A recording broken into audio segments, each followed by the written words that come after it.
मानव का स्वभाव जन्य पाप है।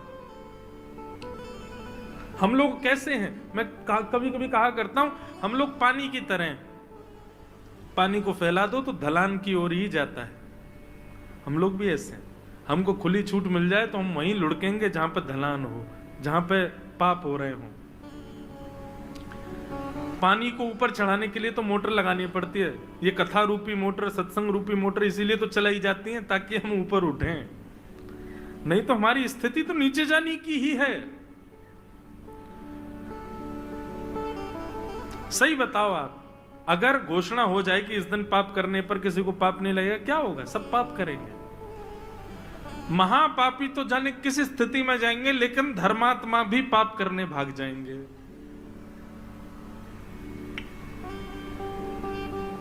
जिस प्रकार नवरात्रि में नॉनवेज नहीं खाते लोग, नवरात्रि में गंदी चीज नहीं करते, मंगलवार के दिन कुछ गलत खाते पीते नहीं, क्यों? मंगलवार है भाई। अच्छा, बाकी के दिन हनुमान जी का कोई प्रताप नहीं, खूब खाओ, बस मंगलवार के दिन हनुमान जी देख रहे हैं। बड़े विचित्र हैं भैया हम मानव। हम कभी कभी ठाकुर जी भी कहते तो होंगे, यार ये क्या बनाया मैंने मानव को, अपनी स्थिति के अनुसार सब बना लेता है, मेंटेन करके रखता है।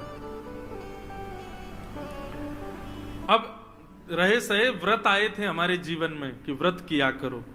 एकादशी का व्रत, अभी आ रही है एकादशी, और सोमवार के व्रत आदि आदि व्रत होते हैं। प्रदोष के, शंकर जी को मानने वाले प्रदोष के व्रत करते हैं।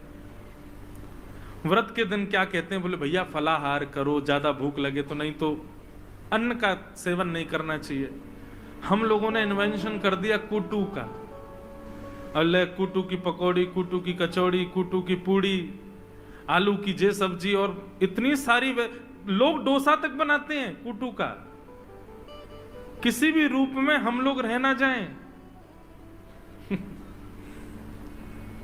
ऐसे ऐसे वेरिएशंस, और जहां पे भोजन वगैरह ज्यादा प्रिय होता, वहां तो वेरिएशंस की महाराज खदान होती है। और एक बात बताएं, भोजन में वेरिएशन तो फिर मारवाड़ियों के यहीं मिलते हैं। वो तो फिर वहीं में, वहां एक आध दो सब्जियों से काम थोड़ी चलता है।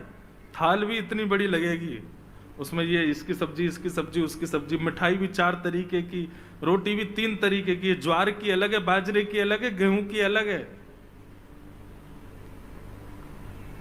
तो इतने सारे व्रत, एकादशी भी कहती होगी जय हो।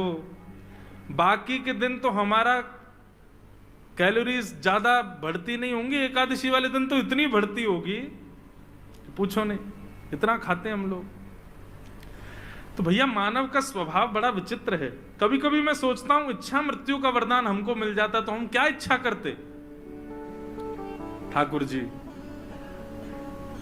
आप कह रहे हैं कि जैसी तुम इच्छा करोगे उसी स्थिति में तुम्हारी मृत्यु होगी। तो हम लोग ऐसे हैं, हम सोच लेते स्विट्जरलैंड में 500 एकड़ जमीन हो, उस 500 एकड़ जमीन में बढ़िया स्विमिंग पूल हो, चारों तरफ बगीचा। भगवान बोले अरे घर वर नहीं बनाना है, बस इच्छा मृत्यु। बोले वही तो बता रहा हूं, 500 एकड़ जमीन हो, उसमें भी एक स्विमिंग पूल हो, आगे बढ़िया मैदान हो, बढ़िया सुंदर बड़ी बड़ी गाड़ियां मेरे पास खड़ी हों, घर मेरे ही नाम हो, उसी घर के बढ़िया सुंदर कक्ष के मखमल के गद्दे पर मलमल की चादर ओढ़े ओढ़े हुए मेरे प्राण निकले। ठाकुर जी, ठाकुर जी कितना चतुर है, देख इच्छा मृत्यु करी, लेकिन इच्छा मृत्यु के लिए ठाकुर जी 500 एकड़ जमीन दिलवानी पड़ेगी, उसमें घर बनवाना पड़ेगा, उसमें ये सब व्यवस्था करनी पड़े, तब प्राण त्याग होगा। हम तो ऐसे हैं भैया। लेकिन भीष्म पितामह कौरवों के संग रहे, चाहे कुछ भी किया जीवन भर, लेकिन भीष्म पितामह की श्रेष्ठता क्या? मृत्यु देवी सामने खड़ी है, रोम रोम में बाण लगे भीष्म पितामह के। मृत्यु देवी कह रही है भगवान एक बूंद रक्त नहीं बचा आपके शरीर में, अब तो मुझे आने दीजिए, अब तो मुझे स्वीकार कर लीजिए। भीष्म पितामह कहते हैं खड़ी रहे, जब तक त्रिभंग लली श्याम सुंदर पीतांबरी पहन करके मोर मुकुट धारण करके मधुर मुस्कान लेकर के मेरे सामने नहीं आएंगे, तब तक तुम खड़ी रहो, मैं प्राण नहीं त्यागूंगा। मृत्यु देवी कह रही है शरीर में प्राण टिकेंगे कैसे, कुछ बचा तो है नहीं। बोले ये जिम्मेवारी तुम्हारी है, मुझे वरदान मिला इच्छा मृत्यु का। मेरे प्राणों को बचाओ, जब तक, कब तक, जब तक ठाकुर जी ना आ जाए। भीष्म पितामह ने मृत्यु देवी को बंदी बना करके रखा है, मृत्यु देवी बचा रही है भीष्म पितामह को।